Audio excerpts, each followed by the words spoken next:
uncertain economy is forcing many people to really rethink their job situation. Some small business owners who are really struggling have thought about maybe getting extra jobs as their businesses continue to struggle, while others, they're turning to starting their own company because of the lack of jobs out there. So if you or someone you love is trying to better your situation, what should you do? That's what we're talking about. Well, national career expert Ron Daratany is here to explain what you should do in order to build a better business forecast in this unsteady economic climate. Good to see you again. Hey, I'm so happy to be here. Thanks for having me. Hi, Ron. Hey, all right. Kristin. Let's get started, Ron. All right. Okay, so how are things right now in South Florida? How is the economic climate? Well, the economic climate is extremely competitive. The unemployment rate nationally is 10.2, and in Florida it's 11%. So it's extremely competitive.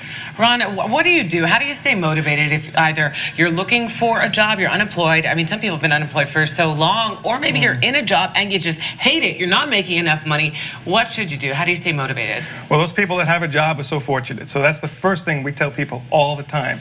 But whether you're a small business owner or an individual looking for a job, the processes to stay competitive are exactly the same. Not enough small businesses realize that if you're interviewing for a job or you're trying to increase your exposure to your business, the processes are exactly the same. You got to incorporate them. Okay, so what are some of those processes? Well, if I'm looking for a job and I'm looking to come to WSFL, I'm going to come in here prepared. I'm going to try to look good. I'm going to be prepared knowing exactly what you're looking for, and I'm going to sell myself to exactly what you're after. So if I'm sitting here interviewing for a position, or I'm sitting here as a subcontractor vying for your business, I have to incorporate the same exact things.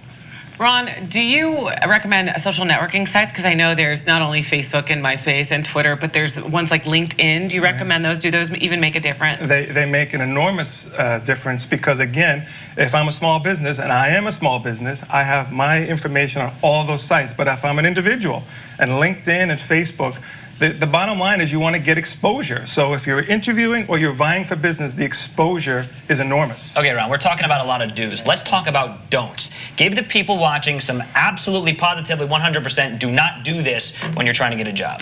When you're trying to get a job, the worst thing you could do is speak badly about the previous employer that you worked for. That's the first thing. The second thing that people do all the time is they don't come prepared for the interview. If you're not prepared, and I don't know what WSFL does, the target audience, the demographics, and I come in here and I vie to get a position, and I don't know anything about WSFL, I'm out. Well, you know plenty, so you can stay. Except that the interview's over, but you can still stay and hang out. Good to see you, Ron. Hey, thanks for having me. I appreciate it. Good seeing you.